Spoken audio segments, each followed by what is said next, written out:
we have a team of 4 amazing presenters. So Erin McNeil received her EDD in Literature, Culture, and Language Education from Indiana University. And she currently teaches in curriculum and instruction, and her research focuses on asset-based strategies for emergent bilinguals and prioritizes relationships with diverse students. Christina Jones is the head of the Education Library at Indiana University in Bloomington. And prior to joining IU Libraries, she was a children's services librarian at the Monroe County Public Library for 18 years. A professional storyteller, Christina presents and writes on topics related to instruction, digital tools, children's literature, and storytelling. Diane Wellington is a former high school English teacher, associate instructor in the Student Academic Center, and I assume a current doctoral candidate in the curriculum and instruction department at Indiana University. And her interests include comparative and transnational literacies. And then finally, we have Carmen Medina, who's an associate professor in the Literacy, Culture, and Language Education program within the Department of Curriculum and Instruction here at IU. Her research focuses on decolonial perspectives on literacy education, social justice, children's literature, particularly looking at Latinx picture books and embodied pedagogies. Hi, welcome, bienvenidos todos. I'm Carmen Medina, I'm from Puerto Rico, and I'm very glad to be here. I'm very honored to contribute to this important series of webinars supporting immigrant and refugee students in Indiana, a webinar series for K-12 educators. We would like to thank those who were involved in making this event happen and inviting us, especially Ellie, Director of the International Education Programs and Outreach in the Hamilton Lugar School of Global and International Studies. And Tavi, thank you. I know Tavi for a while, and I'm very excited to be sitting here with her, next to her on this presentation too. She's Associate Director of Undergraduate and Graduate Studies in the Africa Studies Program. I want to thank everyone for being here and taking your time to join us today. And finally, thanks my co-presenters today. We're a diverse group of educators with very distinct and different professional, ethnic, geographical, linguistic experiences, and it is an honor to be presenting with all of you. Just to give you a little overview on the next slide of the presentation, I am going to begin, followed by Diane, and we will be approaching the question of why does teaching with diverse literature matters in K-12 classroom. We're going to look at what does it mean to share and to analyze exemplary models of work using the work of Edwidge Danticat from Haiti. And we're going to also share a critical race theory framework to interpret immigrant and refugees books for a young audience. Then we'll have Erin, who will be working with the question of how do I engage immigrant and refugees in district or mandated literature and text. Christina will be sharing with us an amazing collection of book lists and resources, and then we will open it up for discussion and questions. And I think that somewhere in between here, there's something interactive. I think Erin is gonna work on that. So why does teaching with diverse books matter? I think we need to contextualize the reason to be here and the specific emphasis on working with immigrant communities and refugee communities. Why does it, in the larger context of why do diverse literature matters in K-12 education and the kinds of advocacy that are being done around that? So in 2015, the National Council of Teachers of English approved a resolution on the need for diverse children's and young adult books. If you think about it, 2015, it wasn't a long time ago, and NCTE has been around for so many years. So it's quite shocking to see that. So, but they did it. And what we're saying in the resolution is that the absence of human, cultural, linguistic, and family diversity in children and young adult literature attests to the growing disparity and inequity in the publishing history in the United States. So a lot of what we're going to be talking about today has to do with issues of inequity and visibility through this literature. Stories matter, all stories matter. Live experiences across human cultures, including realities about appearance, behavior, economic circumstance, gender, national origin, social class, spiritual belief, weight, life, and thought matter. So why do these stories matter? And I don't know. And why are we here today creating an awareness and collectively making an effort to become more conscious of the need and the possibilities for diverse literature in classrooms, and more specifically, literature that represents and critically supports spaces for immigrant and refugee children to mediate their stories. I would like to make a reference to the Nigerian author Shimamanda Adishi and her powerful TED Talk, "The Danger of a Single Story," that I'm hoping so many of you have seen. And if you haven't, I highly encourage you to please do so. Here, she explored the consequences of living her childhood in a colonized land like Nigeria, where access to stories, including illustrations, came from a British colonial imaginary. In the stories she heard, read, and visualized, snowmen, British houses dominated the way she experienced and created stories in her mind in Nigeria. This is what constitutes a single story, a dangerous, dominant single story. She warns us educators about, and I quote, how impressionable and vulnerable we are in the face of a story, particularly as children, and reflects on the urgency to change this colonial reality. The work that Professor Evelyn Arcipe is doing, and that I will show in a second, from the University of Glasgow, is a significant research to get some guidance on how we can begin unpacking this idea of the single story.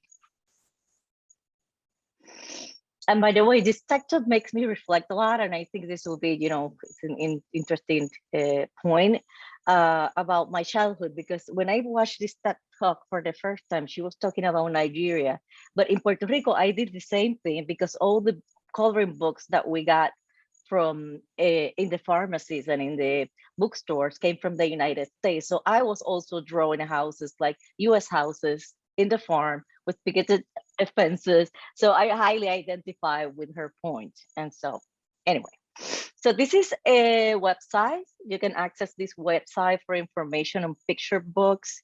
It is, like I said, it comes from the University of Glasgow. Evelyn Arispe is a Mexican professor at Glasgow who has a project in Mexico, but it's just so expanding at that she calls children's literature in critical context of displacement. And I have the website there that you can access, but I can put that once I'm done with my part, I can put it in the chat for all of you to have. So the website has very interesting information, such as lists of picture books. It has a toolkit with book lists, strategies, activities, and ideas. A fundamental aspect of this project is how storytelling, arts, and creativity play a key role in creating spaces to center children interpretations, stories, and experiences. So when Eric talks more about the mediation of these texts in classroom, I think that one of the centers that we would like to pay attention is the role of story and storytelling in mediating this literature and experiences. The mediator space in the website provides example of the work done around the globe, which is fantastic because you can see it in real life. And the resources section intends on other aspects of the work. I'm going to take a moment to read some of Dr. Arispe's description of the need and significance of her work in the following statement. And this is all her words. Over half of the nearly 25.4 million refugees worldwide are under the age of 18. While governments and NGOs attempt to address the physical need of displaced minors, there remains a lack of resource and strategy to meet their needs in terms of social and cultural integration. When children and young adults have had little or no formal education because of forced migration and context of violence or economic precarity, they need an approach to learning which is mediated, comfortable, and enjoyable. And here we go to the arts and storytelling point. The original research showed that when picture books with their unique combination of words, images are used to encourage recreative response, they can construct a hospitable space for minors to share their experience and learn from the experiences of others, even when they speak different languages, come from different cultures, and have different levels of education. Success within this area of learning can be simple actions such as children seeking books or talking among themselves about experiences. These are often very significant steps within this context. So we're going to move to our example here, and I'm going to start, and then Diane is going to pick up. So one of the things that we believe is important in the process is not just how do you mediate this literature, is how do you develop a lens to analyze this literature and to make sure that it represents the complexity of the lives that it intends to be shared. No? So we're going to explore two specific picture books of what we consider exemplary books around themes related to immigrant and refugee communities with an emphasis in Haiti. We select Haiti for two reasons. One, because it is part of the Caribbean region where we are both from. I'm Puerto Rican, Diane is Jamaican, and that we have been studying together. But also because immigration and displacement for Haitian communities is extremely related to the United States and its policies of immigration. By this, we mean that across political parties, initiatives towards supporting Haitian immigrants have been extremely poor and many times dangerous for the well-being of Haiti's people. We highlight here the work of Edwidge Dandigat, a highly prolific and multiple times award-winning writer of fiction and non-fiction.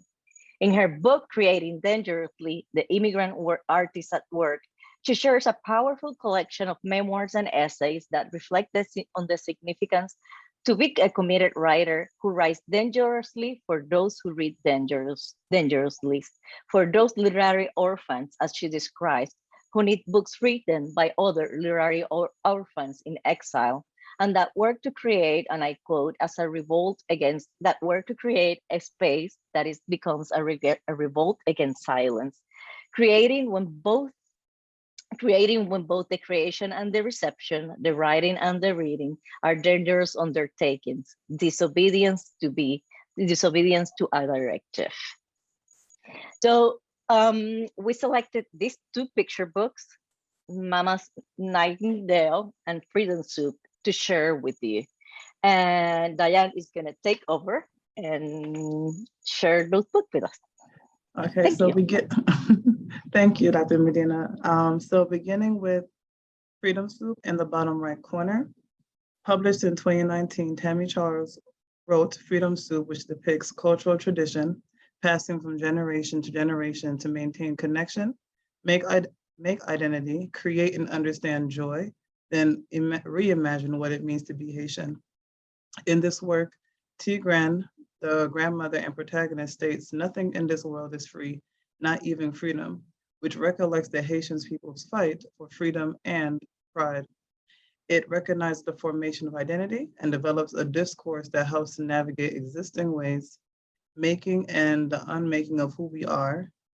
And through making Freedom Soup, Tigran, the grandmother, passes her family history through storytelling and teaches Belle her cultural history and the ways in which Haitians lived prior to the revolutions in between the years of 1791 and 1804. Freedom Soup highlights the interrelatedness of the critical ideas of creating dangerously, as she describes the meaning behind Freedom Soup.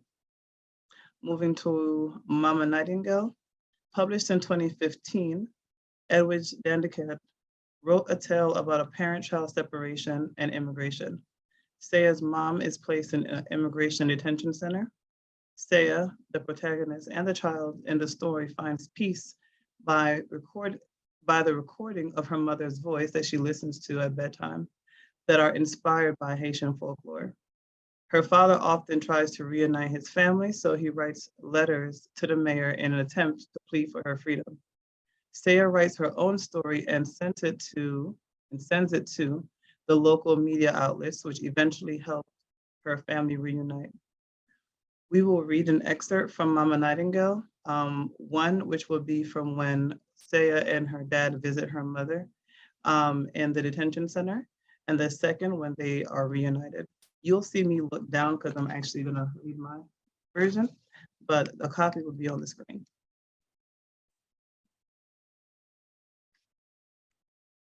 Papa and I visit Mama every week. When she sees me, Mama runs to me, picks me up and hugs me real tight. I miss you, what's the Mama says while pretending to bite my cheeks. Wasalai is Mama's nickname for me. And Mama's Haitian stories, Wasalai is a beautiful nightingale who loves the taste of sweet cottony fruit called soursop. Just like I do, the Wasalai also keeps mean old witches from eating little children by distracting them with her beautiful song. Mama leans over and hums the Wasiai's song in my ear. The melody is as soft as Mama's touch and as sweet as a real soursop. When Mama stops humming, she asks me about school and whether Papa and I are taking good care of each other. I sit on her lap and breathe in the smell of coconut pomade in her hair as she and Papa talk.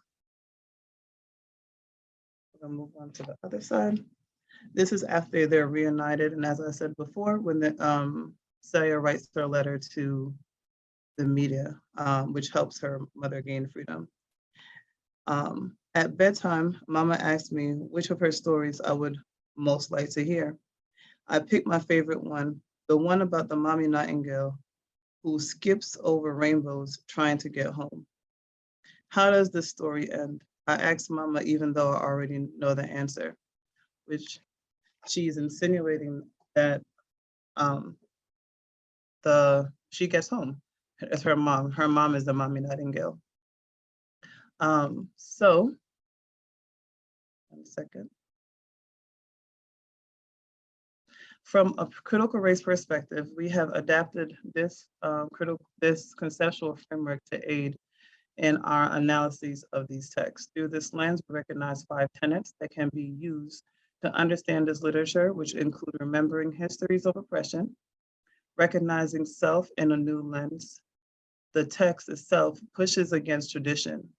It creates visibility within invisibility and joy. And when we say joy, we're speaking specifically to critical joy, whereas it recognizes the tensions that often occur, like hope and healing and the ideas of feeling like a whole human.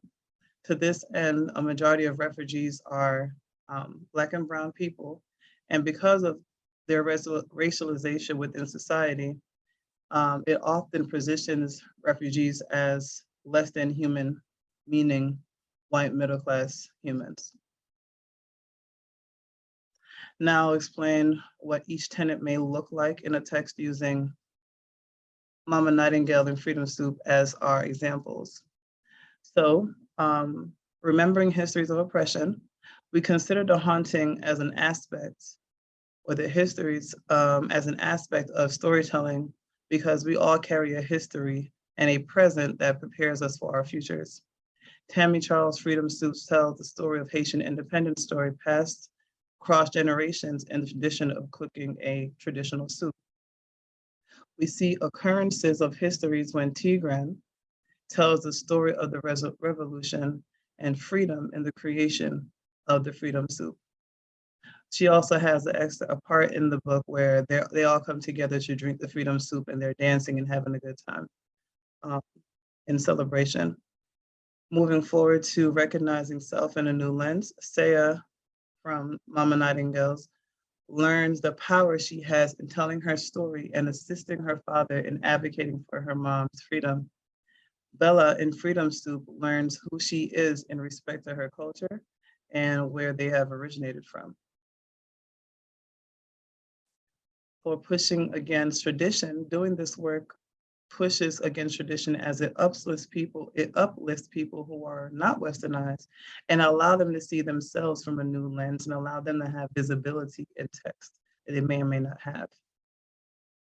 Moving into creating visibility, and invisibility generally allows students to see themselves, like I just said, in which they may or may not have ever imagined, and gives them this idea of a future and also that history that is always ever present. And joy, as I said before, when we talk about joy, we're thinking about critical joy and tensions that occur. So in Edward Dandicat's Mama Nightingale, A Story of Immigration and Separation, the child discusses her experiences separated from her mom. And the main character says things like, "Can Mama have my papers?" in her journey towards joy, in her journey towards healing. Saya listens to a reading of her mother's voice every night, and her dad, Papa, writes letters to the local politicians. And she finds joy from her mom's voice in the cassettes. And she also finds joy in that critical joy when she writes her own story. Her stories attract attention and media and helps bring justice, joy, and healing to her family, and specifically her mom. We find visibility of truth that also, again, aligns with joy in the existence of Haitian people and how they came to be today. They find joy in the family celebration and the ability to drink freedom soup. And that part was specifically for freedom soup, of course. Again, my name is Erin McNeil, and before starting at Indiana University, I was an English teacher for 12 years, and then I took a position as an ELL coordinator and an ELL teacher in a district where professional learning communities dictated the required text and assessments for all students in all grade levels. That means my job became very quickly accommodating text and assignments so that they were engaging to my EL students. So through my years of research, I found 4 ways to teach required text to emergent bilingual learners. Connections, I found ways to connect to students' lived experiences. Through the themes in the required text, we would curate multicultural text based on those themes. Character archetypes, by asking students where they have seen these behaviors, roles, and characteristics. And counter stories, by inviting students to create alternate storylines. Since stories educate us about ourselves and others, we can help students to imagine new perspectives or alternate paths of a character that may not be included in our required text. Students can question the traditional storylines and dominant cultures that are often seen in canon text by creating counter stories of underrepresented characters. So we're going to give you a chance to try a counter story. So the 2 texts that Diane just read excerpts from, if we'll look at these examples and add in the chat a short counter story that could follow one of these prompts. So from Freedom Soup, we could explain a New Year's Day from the perspective of a Haitian slave. What celebrations did they have and what were they excluded from?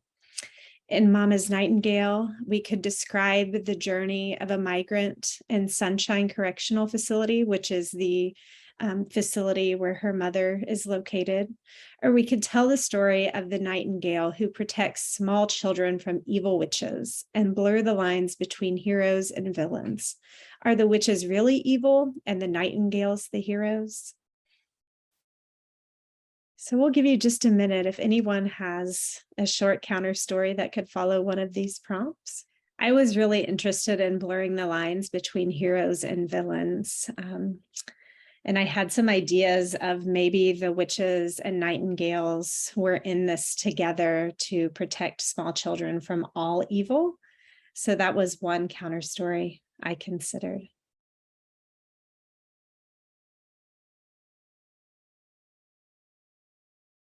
Does anyone else care to share? I'll share. I just quickly thought again this whole idea of heroes versus villains, and the very rich Latinx literature that there is on healers and curanderas who are many times perceived as witches, and it's so outside of the dominant white norm to think of the methods that healers play in curanderas in Mexican culture, but that in actually many children's literature, you see them being foregrounded as activists and protectors of their communities. Thank you. Anyone else?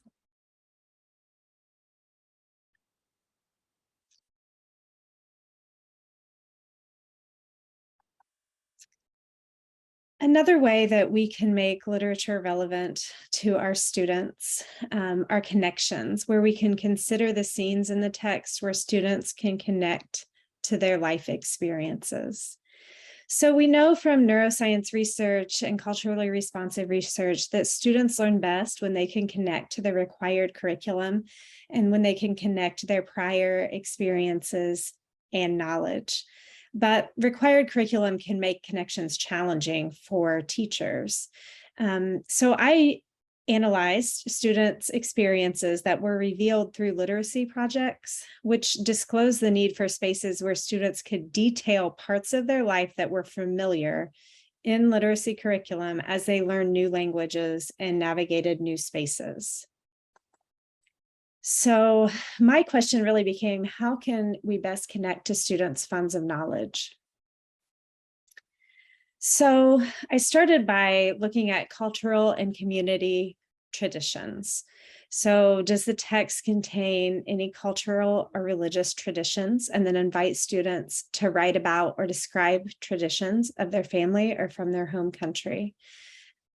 My students also did this with Romeo and Juliet. I taught high school English. So they found evidence of religious and cultural traditions and beliefs of the characters. And then they wrote about the religious and cultural beliefs in their own lives. They also spoke about the community's treatment of Romeo and Juliet and their love story and rewrote some love stories from their home culture. So we thought about, does the text contain scenes where the community gathers? And we looked at Romeo and Juliet and talked about their treatment versus what other popular love stories we were familiar with, how that their community taught them. We also read Ephron Divided, which is a story about a mother who is deported and Ephron's fight to get his mother back to the United States. And we discussed how the community supported Ephron during the separation from his mother. And the students then wrote about a time a community member had supported them through a difficult time in their life. We also used artifacts and looked at what scenes in the text contain objects that were special to the characters. And then I invited students to share an artifact that was special to them. So this idea came from the text Artifactual Literacies, and then we used the lesson plan on the National Archives Educator Resources called Analyze an Artifact. We did this with To Kill a Mockingbird. There is a scene in that text where Boo Radley leaves artifacts for the children in a tree outside their home. So he leaves carvings that he's made of the children. And I believe it's some pennies and maybe some pieces of gum. And we talked about how those were special to the students. And then students brought in things that were special to them and explained how those represented their lives or their cultures.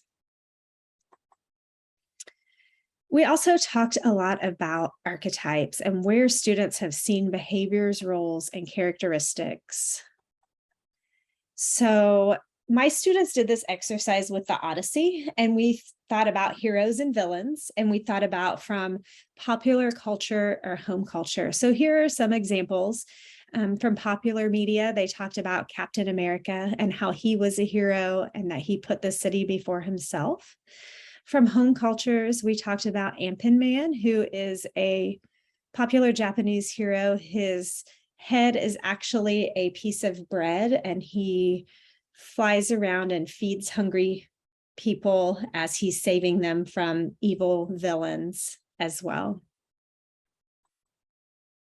So in the chat, please answer the following questions. What common character archetypes can you think of?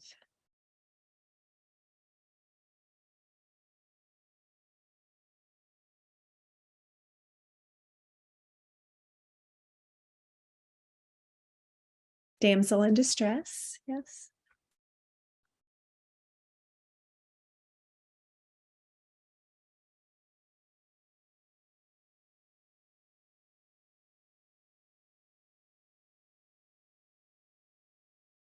Wise old woman or man, a magical wizard, going to battle for a cause,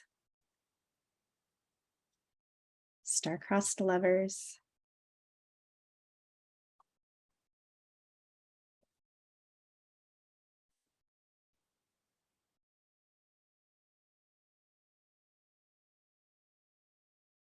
David versus Goliath.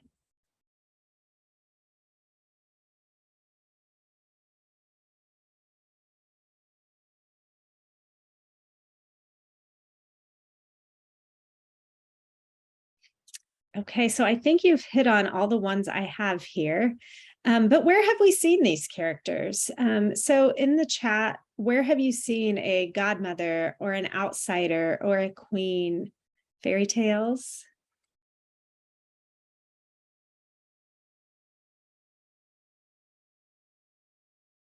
Disney?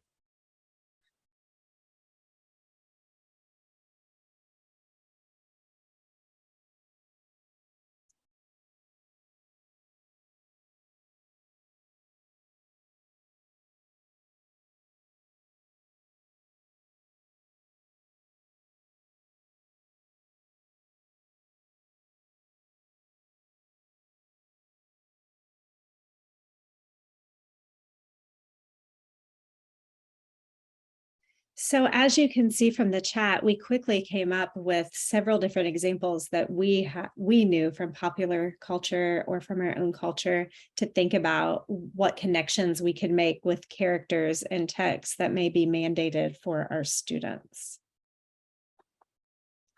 And the final way that we can make texts relevant to students is to curate diverse texts that follow themes of the required text for outside reading or to pair with the required text. When we use diverse text in conjunction with required text, we allow students to see their own cultures or to view other cultures. We provide scaffolds and we can include diverse voices. So this is another example from the Odyssey that my students and I worked on. We started with a podcast of how to be a hero, which of course was nonfiction and talked about neuroscientists discussing why people do heroic acts. We then moved to Miss Marvel, who's a Muslim teenage girl, and she battles teenage angst. She also battles her identity, and she transforms into a superhero for the first time. We did Forrest Gump which my students were actually very interested in because it was a taste of American history that they had never, most of them had never encountered. So they were really interested in that movie. Super Cilantro Girl, she's a young Latina girl who finds superpowers. She actually turns into a piece of cilantro as she goes to get her mother from an immigration facility. And then A Song Below Water, it's a modern fantasy about Black teenage sirens. So there's lots of mythology and their obstacles in being a Black teenager woman in society, and also a mythological character and how they fight those battles and those villains. I'm going to turn it over to Christina, who is now going to tell you where to find these resources easily. Hi, everybody. Thanks. I was so involved in what you were doing. I forgot that I was next because I was thinking about Cilantro Girl. That was still new, yeah, to me. The misunderstood teen. Yeah, we've got a lot of books about misunderstood teens. So I'm at the Education Library, and at the Education Library at Indiana University, we have the Children's Literature Collection. And to my knowledge, it's the last library on campus that has a children's literature collection. So I have the very wonderful task of developing the collection and amplifying it and talking about it and bringing people in to look at all the wonderful books to engage. So that's what I'm going to be talking about today. So first, I'm going to just kind of tease out some of my newer favorite books that have to deal with immigrant and refugee communities. The first question I get a lot of times when I tell people that I'm a librarian is they say, do you have to read all those books? I could never read all those books. Well, I try. But the curious thing about being a librarian is you don't read them in advance of when you buy them. So I rely on recommending sources and scholarship that we see here with Carmen and Erin and Diane and in reviewers. And so most of the time they're right on the mark. But there are some times where they miss the mark a little bit, or they promote books that maybe don't have the best theoretical frameworks in mind. I'm sorry, I'm distracted by the chat because now I want to look and see what everyone's talking about. Okay, so the first thing that I want to show you, because we saw great mentor texts, I want to lay bare my soul and say that I bought a picture book that made me have a lot of questions and maybe a little bit of disappointment. But you will find books that on the surface appear to hit all of the marks. We have diverse characters, it's about kindness, and the title is Counting Kindness, 10 Ways to Welcome Refugee Children, and it's by Hollis Kerman, and it's illustrated by Baru. And the pictures are very engaging. And so it's a great read aloud because, you know, there's lots of space, very engaging, clear images so that people can, the listeners will focus on them.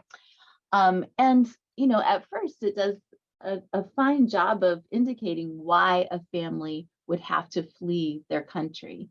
And so it's this kind of awful experience that this family is running away, a mother and her 2 boys and infant son.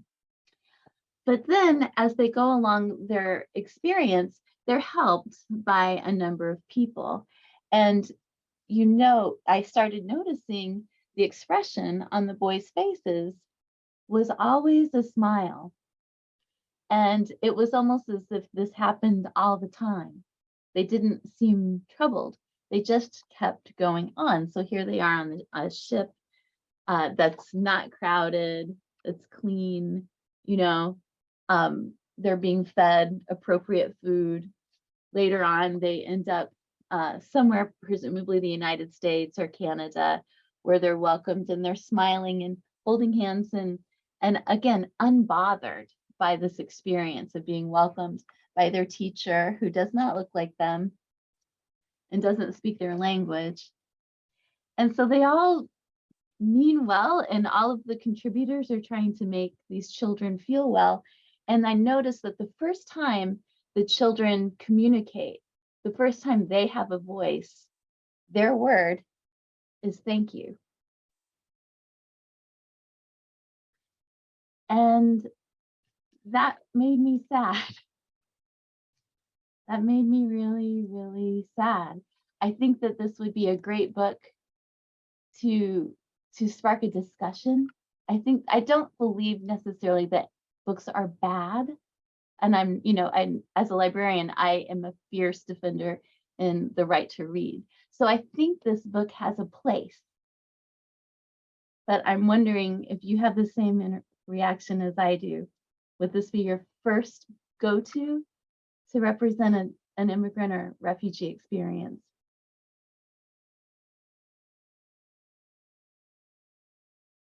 Maybe not. I don't know.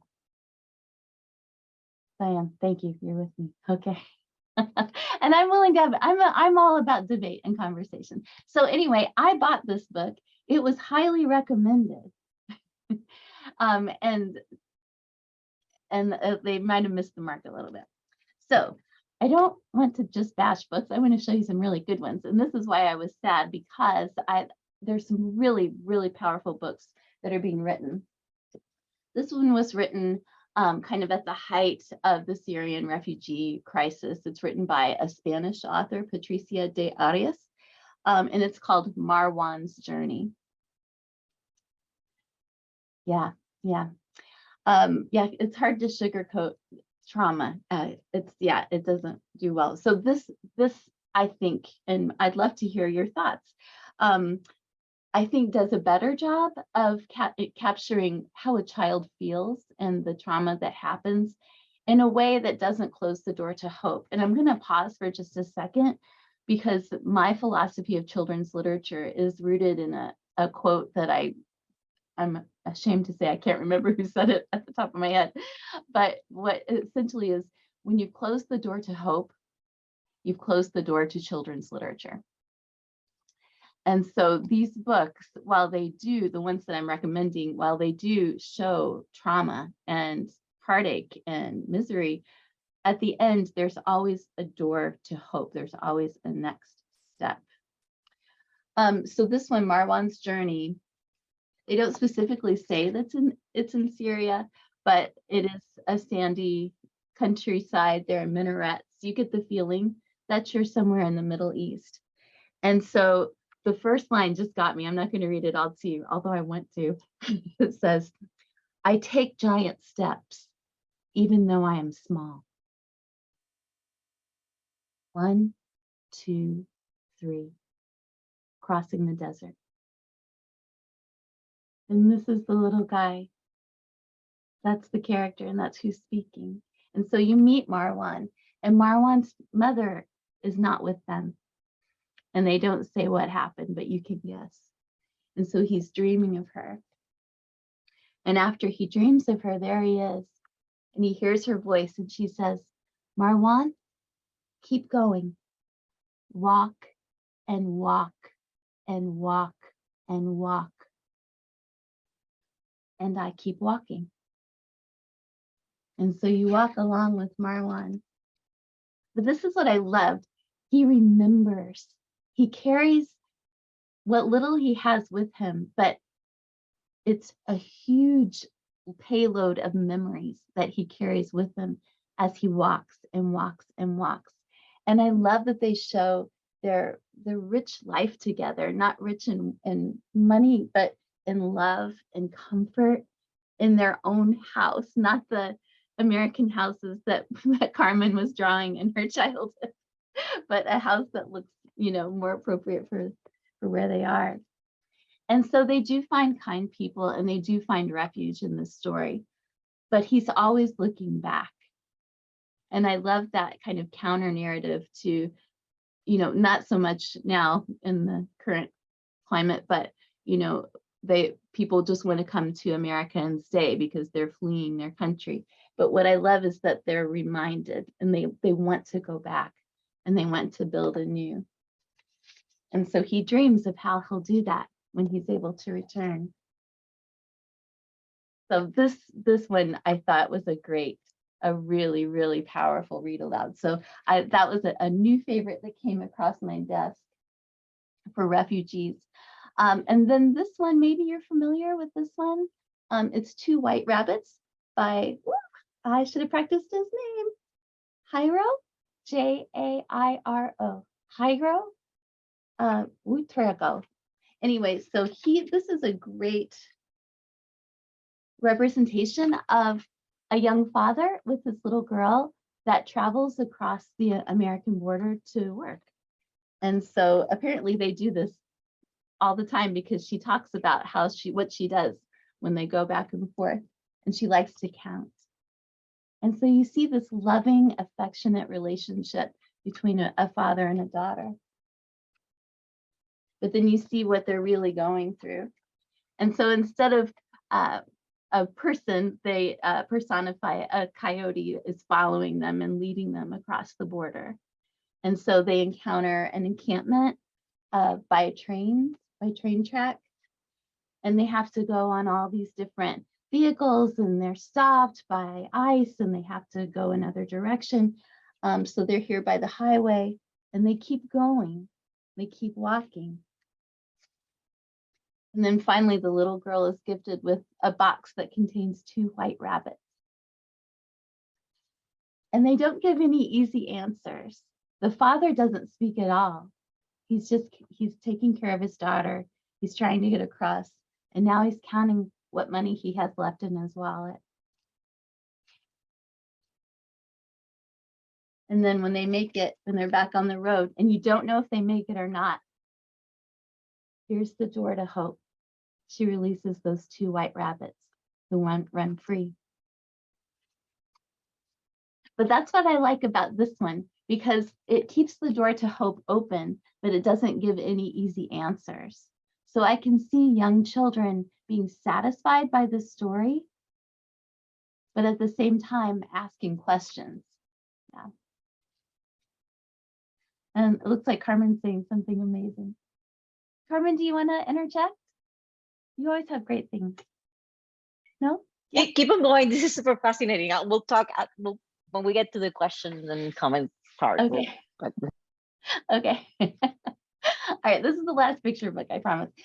So hopefully you know this one. Aureli is a dreamer, and this is based on a true story. And so if there's a gold standard for me, it's having a person with a lived experience share their story in a way that is really powerful and builds bridges. And this one ticks a lot of those boxes. It's nonfiction, so we have it in the biography section, but that's another really rich place to look when you're in the library, to look for picture book biographies like this one. And again, what's so great is Aureli is home, and she is happy in her home in Mexico, except for the fact that she's not living with her parents, but she is living with her loving abuela, and is very pleased to be there, except for the nights when she calls her parents, and then it's a really sad experience. And so finally, I won't read the whole book because it's pretty long. She's able to join her parents in the city. And so her brother, who was born in the States, has a different immigration status than Aureli. And that becomes really clear when they go to the classroom. And some of the students are disparaging about Aureli and talking about her immigration status and how she doesn't belong. And it was a really powerful, I think, portrayal, because it shows that antagonism and how people can be ugly to children, but it also shows allies here too. So I really liked that. And so she goes back into the cocoon of her family, and she calls her abuela, and she gets, her legs back under her again. And now she's a dreamer. And so she's dreaming, looking out the window on the 4th of July. And then she later discloses that she was a DACA recipient. Yeah. So I thought that was a great story. So that's what I think when that'll connect really well. So the other ones that I have, so those are for elementary, and I think it would work kind of all up and down the K, even up to 6, as far as bringing discussions, looking critically at stories and looking at who's talking, who's silent until the end. I think picture books are such powerful tools in the classroom. But that said, on the screen, I've got 2 middle grade offerings that I would love to promote to you. The first one, oh, are we sharing our screen? Oh, sorry, okay. The first one is a graphic novel. So hands up for graphic novels, they're amazing. It's a wonderful way to engage readers. It's a wonderful way to explore visual literacy, which is a whole other webinar. But this is a graphic novel told in sequential art. And it's the story of Omar Mohammed, who was a refugee himself from the civil war in Somalia. And he went to a huge refugee camp in Kenya. And he had to flee as, I think, a 4-year-old with his baby brother in tow, without his mother, and he saw his father killed. This is based on his experience, and Victoria Jameson is the one that was able to render it and turn it into a graphic novel, but it's all based on Mr. Muhammad's words and stories and experiences. So they worked closely together.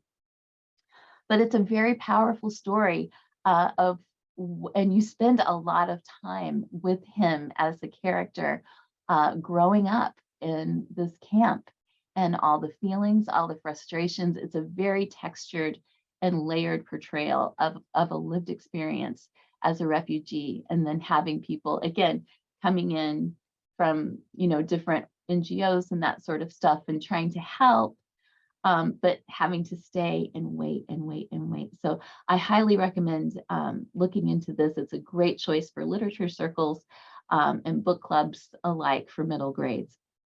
The next one is a straight ahead middle grade novel, and it's written by Kelly Yang, called Front Desk. And Kelly, I got to see her speak about this book at a library convention, and those get pretty wild. I'm going to tell you, library conventions, yeah, it's a party. And so she was debuting this novel, and we were just gobsmacked. I got a free copy and I read it in one night. It's the story of this very precocious young girl. Her parents immigrated from Taiwan to California, and no, they're not from Taiwan. They're from mainland China. I can't remember what province, but they were poor and they wanted to increase their fortunes. And so they bought a kind of a tumble down hotel on this motel on the side of the road, and just threw all their resources in it and just worked and worked and worked and worked and worked. And one of the jobs that Kelly had to do was to work the front desk. And so it was really cool to hear her experiences as a young immigrant in California. She talks about her experiences in school, and this comes up a lot when you read children's fiction written by Asian authors, are the stereotypes that they encounter when they're in classrooms. And one kind of prevalent one is that she would be good at math. And she wasn't. She didn't like math. She liked literature. She liked writing and reading stories and making stories. And so there's a lot of texture again, and a lot of heart in this book.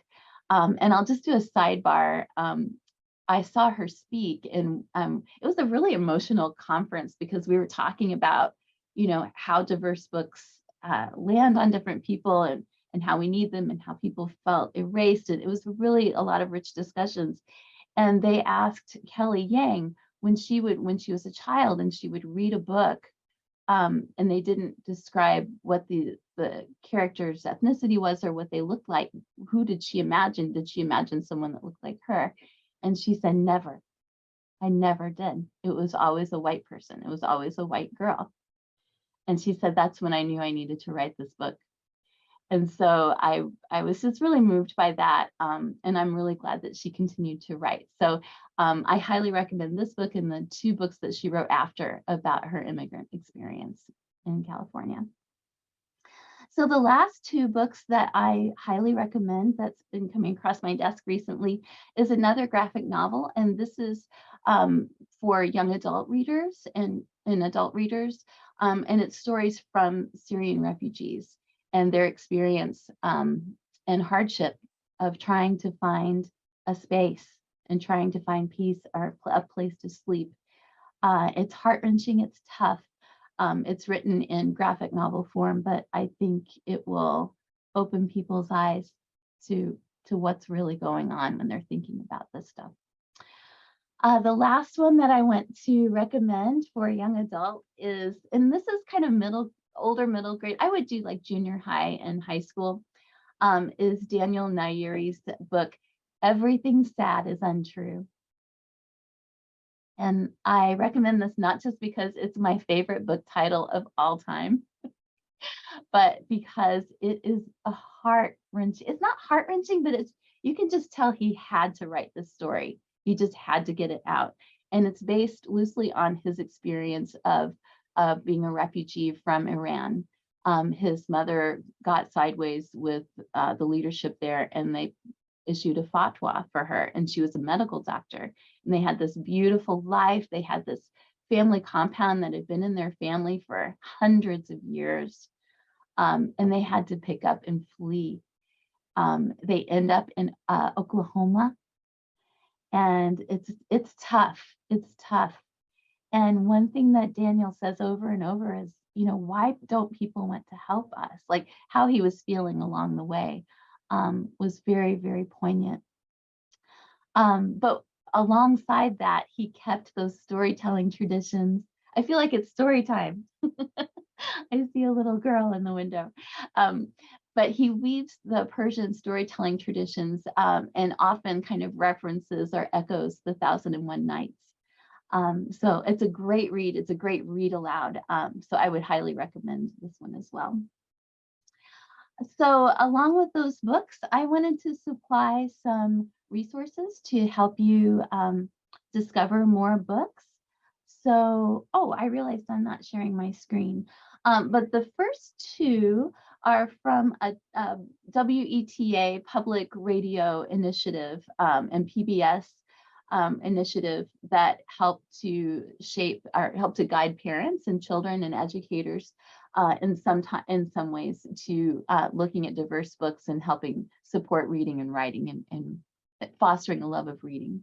So the first one is ADLIT, A-D-L-I-T, and I have the link on the slides here. And they have a lovely immigration and refugee book list that they keep up to date. These are newer books that are awesome. There's the one that I just, yeah. So those are some great ones to begin with. Again, they're not godlike powers, so you might find a stinker in there. But this is a place with which to begin. Yeah, the sun is also a star. Oh, so many of these are just great. Okay, Carmen, here I go. Colorín Colorado. Terrible. Don't lie, that was horrible. So this is another one of that WETA project, and this particular resource helps with E&L, and so offers up lots of books, book lists and resources, family support, videos. They have a wonderful book list for immigrant and refugee stories. And you can see there's a lot of overlap, and usually that's a good sign. If a lot of people are recommending it, then that's a good sign. Diverse Book Finder, Social Justice Books, Cooperative Children's Book Center. Each of these has a module for identifying and looking critically at diverse children's literature. So I recommend these all the time. But they do also have excellent book lists related to immigrant and migrant book, the migrant experiences. In the Cooperative Children's Book Center, they don't have a list anymore because they have so many lists, they can't keep them updated. So they just have a database. So when you go to the landing page of that URL, just put in the keyword term refugee or immigrant, and you'll come up with like 80 books that are really highly recommended. It's out of the School of Education at Wisconsin-Madison. Next slide. I only have two. Since we are situated in Indiana, for what it's worth, the State Library of Indiana funds a whole suite of resources. So if you would do me the kindness of indicating in the chat, those of you that are teaching in the classroom right now, have you used Inspire?